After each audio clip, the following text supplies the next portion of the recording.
All right. Well, I think we're pretty clear on your views on education. Do you have other issues in particular where you feel like, well, actually, why don't we take just a moment and look at the first video? Yeah.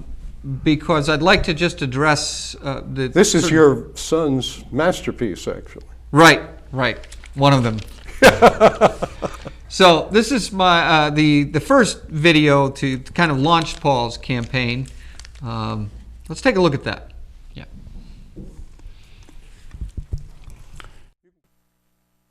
Hi, I'm Paul Keene, and I'm running as an independent for the Vermont legislature from Hartford, Vermont.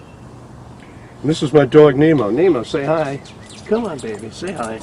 Yeah, good boy. My candidacy is a little odd because I'm not spending any money, and I'm not accepting any donations, and I'm not creating any posters. The whole challenge is to see if an ordinary citizen can get elected using social media.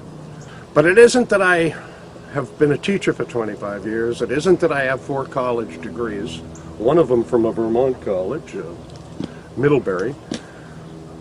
This is what really qualifies me. Come here, Nemo, let's show people. This is my parents' super duper pooper scooper, which we use to clean up Nemo's kennel. I've had it 50 years. I got it when I was 17 years old. And I've used it on 4 of their dogs, King 2, Westy, Shawnee, and 4 of my own dogs, Oriole, Trotter, Basil, and Nemo now. In other words, I'm an expert at cleaning up you-know-what. And unfortunately, a lot of you-know-what is coming out of Washington and getting dumped on Montpelier today. Here's my qualification for the Vermont legislature. I know how to spot it, and I know how to clean it up. And you know what I'm talking about. I'm not saying the word.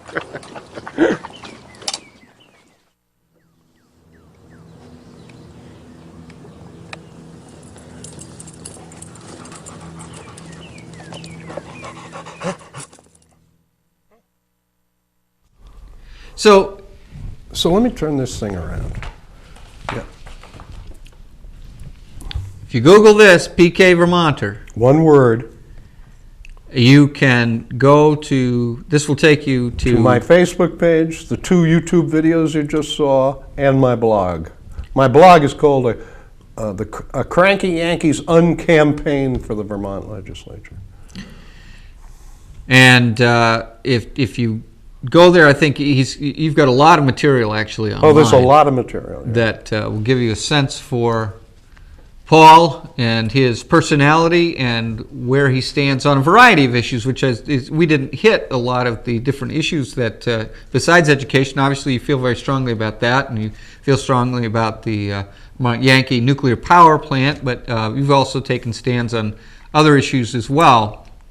And I think if you want to find out more about Paul and what he stands for, you can go here, and between the blog and his Facebook page and so on, you can get what you need to know, I think, about Paul. Now, his FBI file, I don't think he has yet posted. I did post it. You did? I have a 2-page FBI file from when I was a student at Kent State. And they have blacked out the names of whoever it was who was spying on me. It is a priceless thing. I got it through the Freedom of Information Act. Who would waste their time following me around like I was? It was the Nixon era, you know? Everybody was a threat. How do you feel about unmanned drones and their increased use, by the way? Yeah.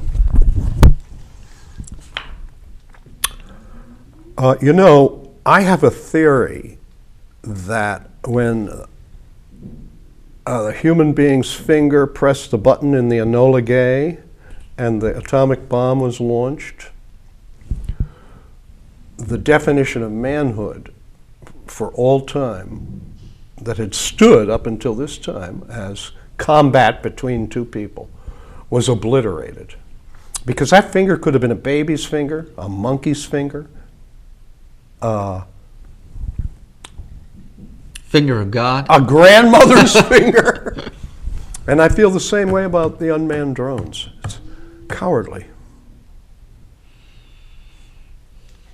On the other hand, driving an airplane into the Twin Towers is cowardly too. You know, we live in a world where it isn't simply right and wrong, black and white. No matter what Mr. Romney and Mr. Obama want to tell us, things aren't that simple. But you were going to ask me something about the pooper scooper. I was. You have the pooper scooper image in that first video, and again, it's just kind of coming back to. So you've sort of characterized Washington, especially, as being a place full of the sorts of material that you would need to use your pooper scooper for.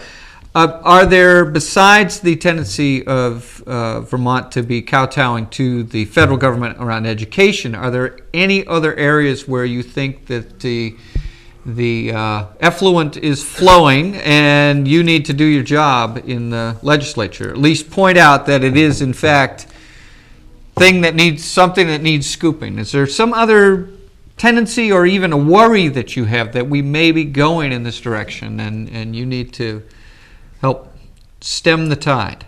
You know, I won't know until I get there. And if my understanding of it is, whatever committee you're on, people are sworn in and have to give testimony under oath. So you get closer to the truth that way. I have no idea, to tell you the truth, what the facts are on a variety of issues. I know what I read in the paper, but that's... And I can't tell what... Vermont has a very unusual situation. It has a citizen legislature. They're only paid for half a year. They're paid the amount a clerk at a food store might be paid. And there's no health benefits. People serve in the Vermont legislature because they want to serve. It is public service. There's no status, prestige, money, healthcare benefits. It's minimal. It's a highly unusual situation. My hunch is I'm going to find out that there's not much need for the pooper scooper in Montpelier. There might be in Washington. You heard it right here, folks. That to me sounds like PK for president. It's coming. It's coming. And with that, we end the first in a long series of interviews. PK, okay. Thank you for listening.